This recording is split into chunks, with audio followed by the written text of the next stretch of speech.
एक तो सबसे पहला महत्वपूर्ण माननीय प्रधानमंत्री जी ने पीएम मित्रा पार्क को 2062 करोड़ रुपए स्वीकृत किए हैं और ये अपने आप में धार जिले में जो मित्रा पार्क बन रहा है इसमें टेक्सटाइल तो होगा ही, पर टेक्सटाइल से संबंधित अन्य उद्योग भी आएंगे और इसमें एक संभावना ये है कि लगभग प्रत्यक्ष और अप्रत्यक्ष रूप से 1 लाख लोगों को रोजगार मिलेगा।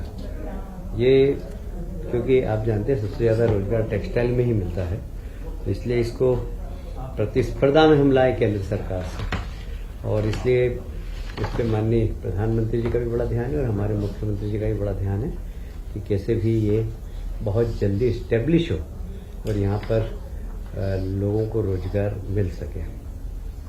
नरवाई पराली जलाने के लिए कड़ाई से सरकार ने निर्णय लिया क्योंकि पर्यावरण काफी प्रदूषित हो रहा है। किसान भाइयों से निवेदन किया कि हमें ऐसा कोई निर्णय लेना नहीं पड़े जिससे कि आपको दंडित करना पड़े। इसके बावजूद भी अगर कोई किसान भाई पराली जलाएंगे तो उनके किसान सम्मान निधि 1 साल की रोक दी जाएगी, साथ ही उनके उत्पादन को एमएसपी पर खरीदा नहीं जाएगा। तो ये एक हम चाहते नहीं कि इस किसान को दंड दें, पर पर्यावरण के लिए बहुत जरूरी है कि किसान भाई अपने छोटे से लालच के लिए बड़ा नुकसान नहीं करें, क्योंकि पर्यावरण नुकसान होगा तो उनके बच्चे भी उससे प्रभावित होंगे और इसलिए हमारा आग्रह यही है कि पराली नहीं जलाएं। सरकार दंड करना बिल्कुल नहीं चाहती, पर जरूरी है कि पर्यावरण ठीक रहे, इसलिए दंडित भी होना पड़ेगा अगर कोई इस बात का पालन नहीं करेगा। 2028 की स्थानांतरण नीति ये मंत्रिमंडल ने आज स्वीकृत की है और इसमें यह स्थानांतरण 1 से 30 मई तक किया जाना जरूरी है और 30 मई तक ई ऑफिस में सारे स्थानांतरण डालना होंगे। यदि उसके बाद यदि कोई स्थानांतरण किया तो वो स्थानांतरण नहीं हो पाएगा। इसलिए 30 मई के पहले सभी माननीय मंत्रियों से आग्रह किया गया है कि वे स्थानांतरण 30 मई तक कर लें। अब उसका रेशो में भी थोड़ा सा चेंज किया है क्योंकि हमें 2000 तक जो 200 तक जो पद है उसमें 20% तक ट्रांसफर कर सकेंगे और 201 से लेकर 1000 तक कुल उसमें 15% ट्रांसफर कर सकेंगे और 1 से लेकर 2000 तक की संख्या तक में 10% ट्रांसफर कर पाएंगे। इस प्रकार लगभग 2001 से अधिक को 5%। तो ये एक थोड़ा सा परिवर्तन किया गया है। माननीय मंत्रियों का आग्रह था, माननीय मुख्यमंत्री जी ने स्वीकार कर लिया और इसको हमने ट्रांसफर नीति 1 मई से लागू हो जाएगी। 30 मई के पहले हम इसको करा देंगे। इसमें एक था कि स्वैच्छिक जितने भी हैं उसको भी इस प्रतिशत में जोड़ा जाए। तो एक और सुविधा दी कि यदि कोई विभाग अपनी स्वयं की ट्रांसफर नीति बनाना चाहे तो बना सकता है और उस ट्रांसफर नीति को सामान्य प्रशासन विभाग से एक बार बताकर उसको स्वीकृत करा ले। तो विभाग अपनी सुविधानुसार ट्रांसफर नीति भी बनाने के अधिकार आज कैबिनेट में दिए। उसमें परसेंटेज लागू नहीं होगा? यही परसेंटेज लागू होगा। इसका ड्यूरेशन वही रहेगा 31 में? वही होगा। बट ये तो कॉन्ट्रोडिक्शन नहीं होगा जो आपकी नीति और परसेंटेज में तो कुछ समझ मतलब थोड़ा क्लियर कीजिए। नहीं, ऐसा है कि पॉलिसी तो यही रहेगी। इस पॉलिसी के साथ साथ ही अब कहीं स्वैच्छिक का परसेंटेज ज्यादा हो गया तो फिर स्वैच्छिक अगर ज्यादा हो गए तो वो भी इसमें संख्या अगर जुड़ गई तो जो वास्तव में जिनका ट्रांसफर करना उनका ट्रांसफर नहीं हो पाएंगे। तो इसलिए कुछ इस प्रकार का बैलेंस करना पड़ेगा कि स्वैच्छिक ट्रांसफर भी हो और विभाग जिसको चाहे उसके भी ट्रांसफर। महंगाई भत्ते की किस्त आप सभी जानते हैं कि शासकीय कर्मचारियों की काफी पुरानी डिमांड थी और माननीय मुख्यमंत्री जी ने इसकी घोषणा भी कर दी।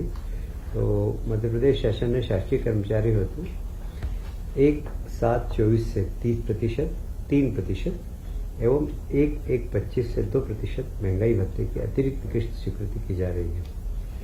इसके फलस्वरूप अभी तक जो महंगाई भत्ता है वो 55% हो जाएगा और ये भारत शासन के बराबर हो जाएगा। और इसलिए महंगाई भत्ता मध्य प्रदेश वो राज्य है जो केंद्र सरकार के बराबर महंगाई भत्ता हमारे यहाँ के कर्मचारियों को दे रहा है। आपके ऊपर बोझ कितना है? मेरी कैलकुलेशन तो किया नहीं अभी, लगभग 3,500।